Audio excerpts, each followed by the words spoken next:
สวัสดีครับคุณผู้ฟังที่รักทุกท่านกลับมาพบกับผมอีกแล้วนะครับวันนี้ผมขอสวมบทบาทเป็นไกด์พาคุณย้อนเวลากลับไปสู่ช่วงเวลาอันดุเดือดของเอเชียตะวันออกเฉียงใต้ครับเชื่อไหมครับว่าแถวบ้านเราเนี่ยไม่ได้มีแค่เรื่องสนุกน่ารักอย่างเดียวสมัยก่อนนี่ดุเดือดเลือดพล่านไม่แพ้ใครในโลกเลยนะครับ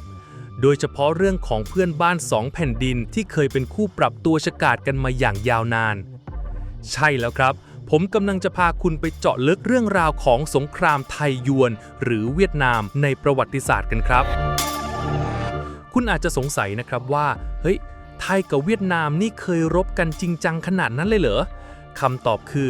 จริงยิ่งกว่าจริงครับและไม่ใช่แค่รบกันแบบธรรมดานะครับแต่รบกันแบบมหากาพย์เลยทีเดียวกินเวลายาวนานหลายสิบปีมีเดิมพันเป็นอาณาจักรน้อยใหญ่ในภูมิภาคและที่สำคัญมันเป็นสงครามที่เปลี่ยนโฉมหน้าประวัติศาสตร์ในคาบสมุทรอินโดจีนไปตลอดกาลเลยทีเดียวครับเอาล่ะครับเตรียมตัวให้พร้อมนะครับจิบน้ำสักหน่อยทำใจให้สบายแต่ก็ตื่นเต้นเล็กน้อยนะแล้วตามผมมาเลยครับเราจะไปเปิดตำนานความขัดแย้งของสองแผ่นดินผู้ยิ่งใหญ่ในอดีตกันครับคุณผู้ฟังครับก่อนที่เราจะดำดิ่งเข้าสู่สมรภูมิรบผมอยากจะพาคุณไปทำความเข้าใจถึงภูมิหลังของเรื่องนี้กันก่อนนะครับลองจินตนาการภาพแผนที่เอเชียตะวันออกเฉียงใต้เมื่อราวๆ200 ปีที่แล้วดูสิครับยุคนั้นยังไม่มีคำว่าไทยแลนด์หรือเวียดนามอย่างที่เราคุ้นเคยกันในปัจจุบันนะครับแต่มีสยามซึ่งกำลังรุ่งเรืองสุดขีดในสมัยรัตนโกสินทร์ตอนต้นและมีเวียดนามหรือไดเวียดที่เพิ่งรวมชาติเป็นปึกแผ่นภายใต้ราชวงศ์เหงียนครับสองมหาอำนาจผงาดสยามและเวียดนามในต้นศตวรรษที่19สยามในช่วงต้นรัตนโกสินทร์โดยเฉพาะรัชสมัยพระบาทสมเด็จพระนั่งเกล้าเจ้าอยู่หัวหรือรัชกาลที่3สยามถือเป็นมหาอำนาจอันดับหนึ่งในภูมิภาคนี้เลยก็ว่าได้ครับอาณาเขตของสยามแผ่ขยายกว้างใหญ่ไพศาลมีหัวเมืองประเทศราชมากมายรายล้อมทั้งล้านนาล้านช้างลาวเขมรมัลยูตอนบนและบางส่วนของมอญและพม่าสยามมีทั้งกำลังพลกำลังทรัพย์และความเข้มแข็งทางการเมืองการปกครองที่มั่นคงมากๆครับเวียดนามในขณะเดียวกันทางตะวันออกเวียดนามเองก็กำลังพังงาดขึ้นมาเป็นมหาอำนาจใหม่เช่นกันครับหลังจากการรวมชาติอย่างสมบูรณ์ภายใต้ราชวงศ์เหงียนที่สถาปนาโดยจักรพรรดิยาลองและมาถึงจุดสูงสุดในสมัยจักรพรรดิมิงมังเวียดนามก็เริ่มขยายอิทธิพลของตนเองออกไปทางตะวันตกและใต้ครับด้วยนโยบายที่แข็งกร้าวและมุ่งมั่นที่จะขยายอาณาเขตทีนี้คุณผู้ฟังลองคิดดูสิครับว่าเมื่อสองมหาอำนาจที่มีความทะเยอทะยานสูงโคจรมาพบกันในภูมิภาคที่จำกัดมันจะเกิดอะไรขึ้นครับใช่แล้วครับความขัดแย้งย่อมหลีกเลี่ยงไม่ได้สมรภูมิแย่งชิงลาวและเขมรเหยื่อผู้เคราะห์ร้ายจุดเริ่มต้นของความขัดแย้งส่วนใหญ่มักจะวนเวียนอยู่กับ2ประเทศเพื่อนบ้านที่อ่อนแอและตั้งอยู่ระหว่างกลางของ2มหาอำนาจนี้ครับนั่นก็คือลาวหรือล้านช้างและเขมรหรือกัมพูชาครับคุณอาจจะคิดว่าแล้ว2ประเทศนี้ทำไมถึงกลายเป็นชนวนก็เพราะว่าทั้งสยามและเวียดนามต่างก็ต้องการที่จะควบคุมประเทศราชทั้งสองนี้ไว้ในอิทธิพลของตนเองไงล่ะครับเพื่อเป็นกันชนป้องกันการรุกรานและเพื่อขยายอำนาจและอิทธิพลของตัวเองครับในส่วนของลาวเวียดนามมีความสัมพันธ์กับหัวเมืองลาวบางส่วนมาตั้งแต่สมัยก่อนแล้วนะครับโดยเฉพาะหัวเมืองทางใต้และตะวันออกส่วนสยามก็มีอิทธิพลเหนือหัวเมืองลาวเกือบทั้งหมดการแย่งชิงลาวส่วนใหญ่จะเน้นไปที่การควบคุมเส้นทางการค้าและการเมืองครับในส่วนของเขมรอันนี้แหละครับตัวเด็ดเขมรเป็นประเทศที่ตั้งอยู่ตรงกลางระหว่างสยามกับเวียดนามพอบีเป๊ะเลยนะครับมันเหมือนแซนด์วิชเลยนะครับใครอ่อนแอหน่อยก็โดนบีบเข้าจาก2ฝั่งกษัตริย์เขมรเองก็ต้องพยายามรักษาเอกราชของตัวเองด้วยการเอ็นเอียงไปพึ่งพาฝ่ายใดฝ่ายหนึ่งซึ่งบ่อยครั้งก็นำไปสู่การแทรกแซงและสงครามไงล่ะครับลองคิดดูสิครับว่ากษัตริย์เขมรสมัยนั้นจะกดดันขนาดไหนวันดีคืนดีอาจจะโดนเพื่อนบ้านยึดไปเฉยๆก็ได้นะครับและแล้วเหตุการณ์ที่จุดชนวนความขัดแย้งครั้งใหญ่ที่สุดก็มาถึงครับนั่นก็คือสงครามไทยยวนหรือเวียดนามครั้งที่1ซึ่งตรงกับรัชสมัยของพระบาทสมเด็จพระนั่งเกล้าเจ้าอยู่หัวของไทยและจักรพรรดิมิงมังของเวียดนามครับชนวนสงครามเหตุการณ์สำคัญที่นำไปสู่สงครามครั้งนี้ก็คือเรื่องของเจ้าฟ้าอิ่มหรือพระองค์เจ้าอิ่มพระราชโอรสของสมเด็จพระอุทัยราชาหรือนักองค์ชันกษัตริย์เขมรครับเรื่องมันเป็นอยู่ว่าหลังจากที่สมเด็จพระอุทัยราชาสวรรคตในปีพ.ศ. 2374 เจ้าฟ้าอิ่มซึ่งเป็นรัชทายาทก็ควรจะได้ขึ้นครองราชย์ต่อใช่ไหมครับแต่ปรากฏว่าเวียดนามกลับไม่ยอมรับครับเพราะจักรพรรดิมิงมังทรงต้องการที่จะควบคุมเขมรอย่างเบ็ดเสร็จและได้ส่งกองทัพเข้ามารุกรานเขมรทันทีครับโดยเฉพาะการเข้ายึดเมืองพนมเปญและบังคับให้นางองค์อิ่มเสด็จไปประทับที่เมืองไซงอนหรือโฮจิมินห์ในปัจจุบันเพื่อควบคุมตัวไว้ครับคุณผู้ฟังครับสยามในฐานะประเทศราชและผู้ปกป้องเขมรมาอย่างยาวนานจะอยู่เฉยได้อย่างไรครับมันคือการท้าทายอำนาจของสยามอย่างจังๆเลยนะครับการตอบสนองของสยามเมื่อข่าวการยึดครองเขมรของเวียดนามมาถึงกรุงเทพพระบาทสมเด็จพระนั่งเกล้าเจ้าอยู่หัวทรงพระพิโรธมากครับทรงเห็นว่าเป็นการลบหลู่เกียรติภูมิของสยามอย่างรุนแรงจึงมีพระราชบรมโองการให้จัดทัพใหญ่ไปปราบเวียดนามทันทีครับกองทัพสยามแบ่งออกเป็นหลายส่วนทัพบกนำโดยสมเด็จเจ้าพระยาบรมมหาประยูรวงศ์หรือเจ้าพระยาพักคลังในตำแหน่งนั้นครับยกทัพเอกขบวนทางบกโดยมีเป้าหมายคือการตีเข้าเขมรและขับไล่ทัพเวียดนามออกไปครับกองทัพนี้มีความสำคัญมากครับเพราะต้องเผชิญหน้ากับกองทัพเวียดนามโดยตรงทัพเรือมีการจัดทัพเรือเพื่อสนับสนุนการรบทางบกและเพื่อป้องกันชายฝั่งครับทัพหัวเมืองก็หัวเมืองประเทศราชต่างๆก็ถูกเกณฑ์กำลังพลเพื่อเข้าร่วมในศึกครั้งนี้ด้วยครับแสดงให้เห็นถึงความพร้อมเพรียงของอาณาจักรสยามในยุคนั้นครับสมรภูมิอันดุเดือดการรบพุ่งในสงครามครั้งนี้กินพื้นที่กว้างใหญ่มากตั้งแต่ดินแดนเขมรไปจนถึงชายแดนเวียดนามเลยครับการรบในเขมรกองทัพสยามสามารถขับไล่กองทัพเวียดนามออกจากเมืองพนมเปญและเมืองสำคัญในเขมรได้ในระยะแรกครับและได้จัดตั้งนักองค์สงฆ์ซึ่งเป็นพี่ชายของนักองค์อิ่มเป็นกษัตริย์เขมรองค์ใหม่ที่สยามให้การสนับสนุนครับเหตุการณ์นี้สร้างความไม่พอใจอย่างมากให้กับจักรพรรดิมิงมังคุณผู้ฟังครับสยามในฐานะประเทศราชและผู้ปกป้องเขมรมาอย่างยาวนานจะอยู่เฉยได้อย่างไรครับมันคือการท้าทายอำนาจของสยามอย่างจังๆเลยนะครับการรุกคืบเข้าสู่ดินแดนเวียดนามทางใต้กองทัพสยามได้รุกคืบเข้าสู่ดินแดนทางใต้ของเวียดนามโดยมีเป้าหมายคือการเข้ายึดเมืองจูดกและฮาเตียนซึ่งเป็นเมืองท่าสำคัญของเวียดนามบริเวณสามเหลี่ยมปากแม่น้ำโขงครับการยึดเมืองเหล่านี้จะตัดเส้นทางเสบียงและกำลังหนุนของเวียดนามและจะทำให้สยามได้เปรียบในสงครามการรบในลาวในขณะเดียวกันทางภาคเหนือของเขมรและในดินแดนลาวก็มีการรบพุ่งกันอย่างต่อเนื่องครับโดยเฉพาะหัวเมืองลาวที่เวียดนามให้การสนับสนุนก็เกิดการต่อต้านอำนาจของสยาม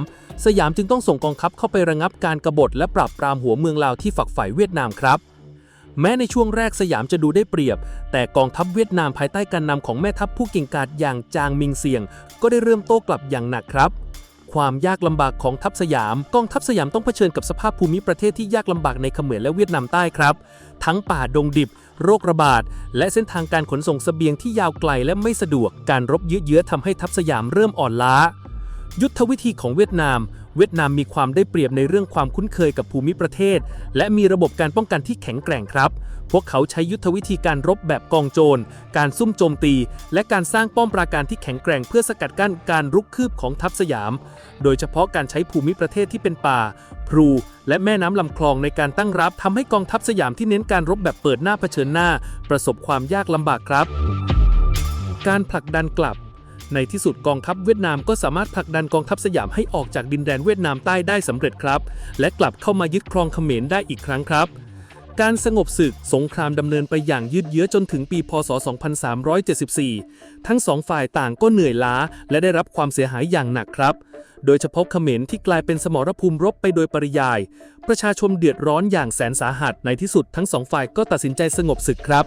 แต่ก็เป็นการสงบศึกชั่วคราวเท่านั้นนะครับยังไม่มีฝ่ายใดชนะขาดลอยและเขมรก็ยังคงเป็นจุดศูนย์กลางของความขัดแย้งผลลัพธ์ของสงครามครั้งแรกไม่มีผู้ชนะเด็ดขาดครับสงครามครั้งนี้ไม่ได้มีผู้ชนะที่ชัดเจนทั้งสยามและเวียดนามต่างก็อ้างชัยชนะของตนเองครับเขมรตกเป็นเบี้ยล่างเขมรยังคงเป็นรัฐที่ถูกบีบอัดจาก2มหาอำนาจการเมืองภายในเขมรเองก็ยังคงไม่สงบเพราะมีการแบ่งฝ่ายสนับสนุนทั้งสยามและเวียดนามการช่วงชิงอำนาจภายในเขมรยังคงดำเนินต่อไปครับสร้างความบาดหมางสงครามครั้งนี้ยิ่งทำให้ความบาดหมางและความไม่ไว้วางใจระหว่างสยามกับเวียดนามเพิ่มมากขึ้นครับต่างฝ่ายก็ยังคงต้องการขยายอิทธิพลของตัวเองและไม่มีใครยอมใครคุณผู้ฟังครับคุณเห็นอะไรจากสงครามครั้งแรกนี้ไหมครับมันไม่ใช่แค่การรบเพื่อแย่งชิงดินแดนนะครับแต่มันคือการปะทะกันของนโยบายการท้าทายอำนาจ และการช่วงชิงอิทธิพลในภูมิภาคนี้ครับและที่น่าสงสารที่สุดก็คือเขมรที่กลายเป็นสนามรบไปโดยปริยายครับสงครามไทยยวนครั้งที่ 2 พ.ศ. 2384 ถึง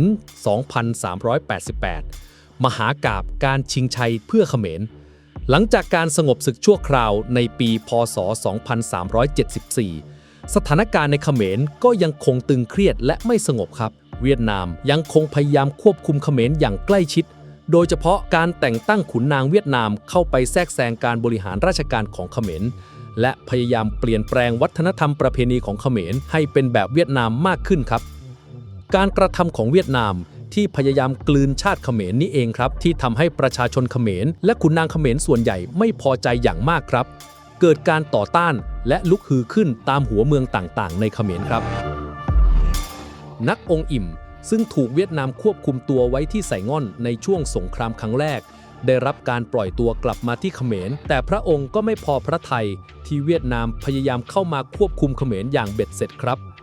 การขอความช่วยเหลือจากสยามเมื่อการลุกฮือของเขมรขยายบงกว้างขึ้นนักองค์อิ่มและขุนนางเขมรที่ต่อต้านเวียดนามจึงได้ส่งคณะทูตมาขอความช่วยเหลือจากสยามครับโดยหวังว่าสยามจะเข้ามาช่วยเหลือในการขับไล่เวียดนามออกจากเขมรครับสยามไม่รีรอพระบาทสมเด็จพระนั่งเกล้าเจ้าอยู่หัวทรงเห็นเป็นโอกาสอันดีที่จะฟื้นฟูอิทธิพลของสยามในเขมรและขับไล่อิทธิพลของเวียดนามออกไปจากดินแดนนี้ให้สิ้นซากครับจึงมีพระบรมราชโองการให้เตรียมทัพใหญ่อีกครั้งเพื่อเข้ารบกับเวียดนามครับนี่คือการกลับมาเผชิญหน้ากันอีกครั้งของสองมหาอำนาจครับการจัดทัพสยามและยุทธศาสตร์กองทัพสยามในสงครามครั้งนี้จัดทัพยิ่งใหญ่กว่าเดิมครับแบ่งเป็นหลายส่วนเพื่อเข้าตีเวียดนามจากหลายทิศทางทัพใหญ่ทางบกนำโดยสมเด็จเจ้าพระยาบรมมหาประยูรวงศ์ดิษฐ์บุญนาคเช่นเคยครับยกทัพเข้าทางเขมรโดยมีเป้าหมายคือการขับไล่ทัพเวียดนามออกจากพนมเปญและเมืองสำคัญอื่นๆครับทัพนี้ถือเป็นหัวใจสำคัญของการรบครับ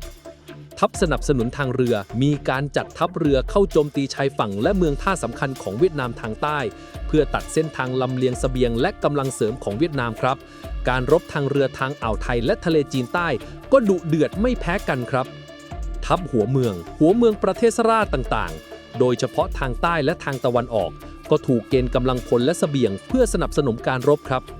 การใช้หัวเมืองลาวเป็นแนวร่วมสยามยังพยายามใช้หัวเมืองลาวที่ยังคงจงรักภักดีต่อสยามเป็นแนวร่วมในการสกัดกั้นและก่อกวนกองทัพเวียดนามทางเหนือของเขมรและในดินแดนลาวครับ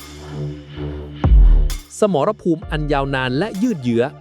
สงครามครั้งนี้กินเวลานานถึง4 ปีเต็มครับเป็นการรบที่ดูเดือดและยืดเยื้อมากกว่าครั้งแรกหลายเท่าครับ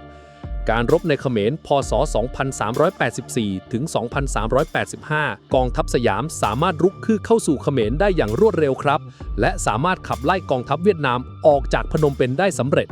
นักองค์อิ่มได้รับการสถาปนาเป็นกษัตริย์เขมรอีกครั้งและสยามก็พยายามฟื้นฟูระบบการปกครองของเขมรให้กลับมาอยู่ใต้อิทธิพลของตนเองอีกครับอย่างไรก็ตามการต่อต้านของกองทัพเวียดนามก็ยังคงรุนแรงและมีการรบย่อยๆเกิดขึ้นตลอดเวลาครับการรุกเข้าสู่ดินแดนเวียดนามใต้กองทัพสยามพยายามรุกคืบเข้าสู่ดินแดนเวียดนามใต้เหมือนในสงครามครั้งแรกครับโดยเฉพาะการยึดเมืองเจอดุกและฮาเตียนอีกครั้งการรบเพื่อยึดเมืองเหล่านี้เป็นไปอย่างดุเดือดเนื่องจากเวียดนามมีการเสริมสร้างป้อมปราการและการป้องกันที่แข็งแกร่งมากครับมีการปะทะกันอย่างหนักหน่วงและสูญเสียทั้งสองฝ่ายสงครามยืดเยื้อออกไปเรื่อยๆครับทั้งสองฝ่ายต่างก็ต้องสูญเสียกำลังพลและเสบียงจำนวนมากทัพสยามต้องเผชิญกับสภาพที่ภูมิทัศน์ที่ยากลำบากเช่นเดิมทั้งโรคภัยไข้เจ็บป่าทึบและภูมิประเทศที่เป็นน้ำครับซึ่งไม่เหมาะกับการรบแบบกองทัพใหญ่ของสยามเท่าไหร่นักเวียดนามเริ่มอ่อนล้าเช่นกันครับการที่ต้องรับศึกจากสยามและต้องปราบปรามการลุกฮือภายในเขมรพร้อมกันทำให้เวียดนามต้องกระจายกำลังและทรัพยากรไปหลายทิศทางครับประกอบกับจักรพรรดิมิงมั่งทรงสวรรคตในปีพ.ศ. 2380 ทำให้การเมืองภายในเวียดนามเองก็เริ่มสั่นคลอนบ้างครับถึงแม้ว่าจะยังแข็งแกร่งอยู่มากก็ตามหลังจากสงครามดำเนินไปอย่างยืดเยื้อจนถึงปีพ.ศ. 2388 ทั้งสองฝ่ายต่างก็ตระหนักว่าไม่สามารถเอาชนะอีกฝ่ายได้อย่างเด็ดขาดและการรบที่ยืดเยื้อนี้มีแต่จะสร้างความเสียหายให้กับทั้งสองฝ่ายเท่านั้นครับสยามและเวียดนามจึงได้เริ่มการเจรจาสันติภาพโดยมีเป้าหมายหลักคือการยุติความขัดแย้งในเขมรผลของการเจรจาก็คือ การประนีประนอมในเขมรครับ โดยมีการตกลงกันว่ากัมพูชาจะเป็นรัฐอารักขาของทั้งสองฝ่าย คือกัมพูชาจะยังคงต้องส่งบรรณาการให้แก่ทั้งสยามและเวียดนามครับมันเหมือนกับการมีเจ้าเหนือหัวสองคนเลยนะครับกษัตริย์เขมรจะต้องได้รับการยอมรับจากทั้งสองฝ่ายครับนักองค์อิ่มได้รับการสถาปนาอย่างเป็นทางการนักองค์อิ่มได้รับการยอมรับจากทั้งสยามและเวียดนามให้เป็นกษัตริย์เขมรอย่างเป็นทางการครับและสามารถกลับมาปกครองเขมรได้อย่างอิสระมากขึ้นทั้งสยามและเวียดนามต่างก็ตกลงที่จะถอนกองทัพของตนออกจากเขมรครับเพื่อยุติการแทรกแซงโดยตรงการแบ่งเขตอิทธิพลที่ไม่เป็นทางการแม้จะไม่มีการประกาศอย่างเป็นทางการแต่ก็มีการแบ่งเขตอิทธิพลที่ไม่เป็นทางการเกิดขึ้นครับสยามยังคงมีอิทธิพลเหนือเขมรทางตะวันตกและทางเหนือส่วนเวียดนามก็ยังคงมีอิทธิพลเหนือเขมรทางตะวันออกและทางใต้ครับ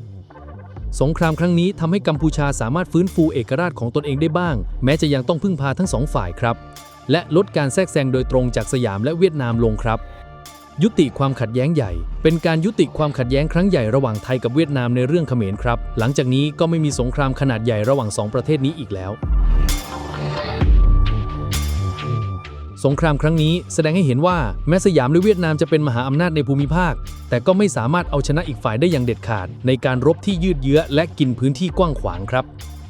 ความเสียหายอันมหาศาลทั้งสองฝ่ายต่างก็ได้รับความเสียหายอย่างมหาศาลทั้งกำลังพลทรัพย์สินและเศรษฐกิจครับและแน่นอนว่าประชาชนในเขมรและลาวก็ต้องทนทุกข์ทรมานจากสงครามที่กินเวลายาวนานนี้ครับ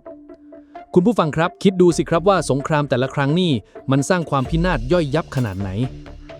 ผลกระทบและมรดกของสงครามคุณผู้ฟังครับแม้สงครามไทยยวนจะจบลงไปแล้วแต่ผลกระทบและมรดกของมันยังคงส่งผลต่อภูมิภาคนี้ไปอีกนานแสนนานครับกัมพูชาและลาว2ประเทศนี้ต้องรับเคราะห์อย่างแสนสาหัสจากการที่มหาอำนาจ2ฝ่ายใช้เป็นสนามรบและเครื่องมือในการช่วงชิงอำนาจครับผู้คนต้องล้มตายบ้านเมืองถูกทำลายและการเมืองภายในก็ไม่เคยสงบสุขเลยครับความสัมพันธ์ที่ยังระแวงแม้จะไม่มีสงครามใหญ่แต่ความสัมพันธ์ระหว่างไทยสยามกับเวียดนามก็ยังคงเต็มไปด้วยความระแวงและไม่ไว้วางใจกันครับต่างฝ่ายก็ยังคงจับตาดูเคลื่อนไหวของอีกฝ่ายอยู่เสมอครับการหันไปพึ่งพามหาอำนาจตะวันตกสงครามที่ยืดเยื้อและสร้างความเสียหายอย่างมหาศาลนี้เองครับที่อาจจะเป็นส่วนหนึ่งที่ทำให้ประเทศในภูมิภาคนี้เริ่มอ่อนแอลงและเปิดช่องให้มหาอำนาจตะวันตกอย่างฝรั่งเศสและอังกฤษเข้ามามีบทบาทในภูมิภาคอินโดจีนมากขึ้นครับคุณผู้ฟังลองคิดดูสิครับว่าเมื่อ2มหาอำนาจในพื้นที่รบกันจนเหนื่อยล้ากำลังถดถอยมันก็เหมือนกับเชื้อเพลิงที่พร้อมจะถูกจุดประกายจากภายนอกนี่แหละครับฝรั่งเศสเห็นช่องโหว่นี้และได้เริ่มเข้ามาแทรกแซงกิจการภายในของเวียดนามเขมรและลาวในเวลาต่อมา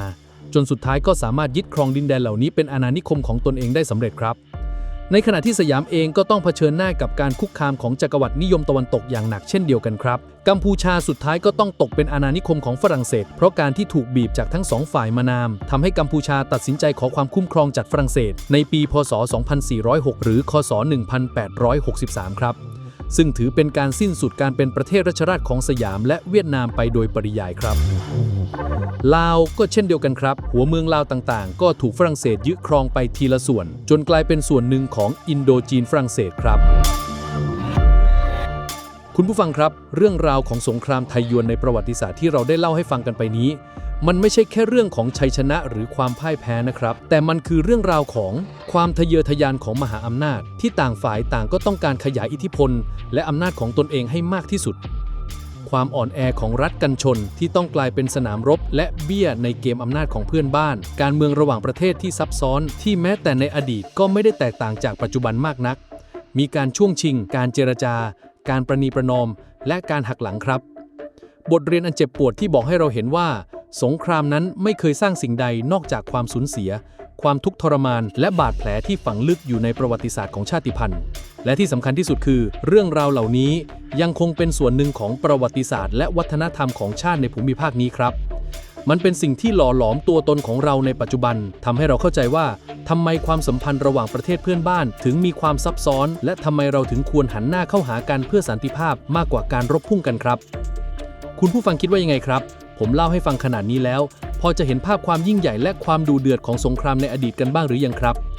ผมหวังว่าเรื่องราวนี้จะทำให้คุณได้รับทั้งความรู้และความบันเทิงนะครับ และได้เห็นว่าประวัติศาสตร์มันไม่ได้น่าเบื่ออย่างที่คิดเลยใช่ไหมครับ มันเต็มไปด้วยเรื่องราวที่น่าสนใจชวนให้คิดตาม และยังเป็นบทเรียนให้เราได้เรียนรู้เสมอครับ วันนี้ผมขอลาไปก่อนนะครับ แล้วพบกันใหม่ในตอนหน้ากับเรื่องราวประวัติศาสตร์สุดเข้มข้นอีกครั้งครับ สวัสดีครับ